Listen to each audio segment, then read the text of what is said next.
So eto par, sasagutin ko yung mga comment ng mga medyo obob na nag-comment na yung ating MDL bracket bawal daw dito kasi matagtag. Magalaw daw to. So base daw sa LTO magalaw at saka bawal daw yung moving.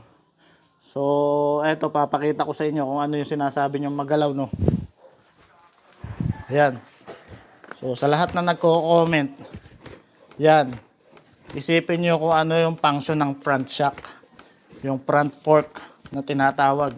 Nagkaroon tayo ng mechanism yan dyan sa loob. Meron yung langis na pinapabagal yung rebound ng ating mga motor. So isipin nyo yung front fender na yan kung saan yan nakasama. Kasama yan dito sa body, hindi yan kasama dun sa shock. Ayan o. Tignan nyo kung ano yung babagal, ano yung sasabihin yung magalaw, matagtag. Ang moving parts niyan ay yung nasa ilalim yung gulong.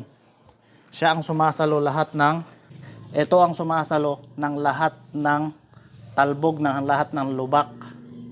So, ang nangyayari dyan, ina-absorb nung tinidor. Pag rebound niya, mabagal na lang dahil nga dun sa langis. Yung sa mga nakakaranas, naka-experience magparipak, alam niyo naman na may mga langis to, di ba? Meron siyang mechanism sa loob na siyang nag-a-absorb ng rebound ng gulong. Ito. So kahit anong bilis ng takbo mo, pinapabagal niya sa itaas. So nagets nyo ba? Yung mga obob na nag-comment dyan, labas. Hindi pa kayo tatago sa kaalaman. Oh. Ayan o. Ayan ba yung sasabihin nyo magalaw? Oh, lahat ng motor, pati bisikleta, yan ang mechanism. Kaya nga nilagay yan yung front shock dyan eh. Oh. Paano magiging matagtag yan? Kahit pa itakbo mo yan. Hey! Naka-comment lang kasi. Hindi naman marurunong. Ayan, depende sa inyo kung gusto nyo bumili ng ganitong MDL bracket, no. Ito yung MDL na pinopromote natin na mas madali i-install.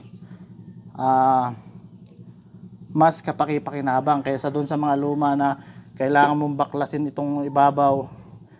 Kailangan mong magwasak-wasak dyan para ma-install. So kagandahan dito, pwede mo pa siyang itungo o itingala yung ating MDL. So yan yung MDL bracket natin. Nagawa ni AM Tech Engineering. Dito lang nilalagay yan sa may front fork, yung dalawang tornilyo, iniipit lang yan oh. Oh. Kung malaki naman ang MDL nyo, pwede nyo ikabit patiwarik dito sa ilalim.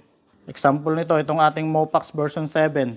Pwede mo siyang install sa ilalim na ganyan. Ayan oh. Oh, nagets nyo?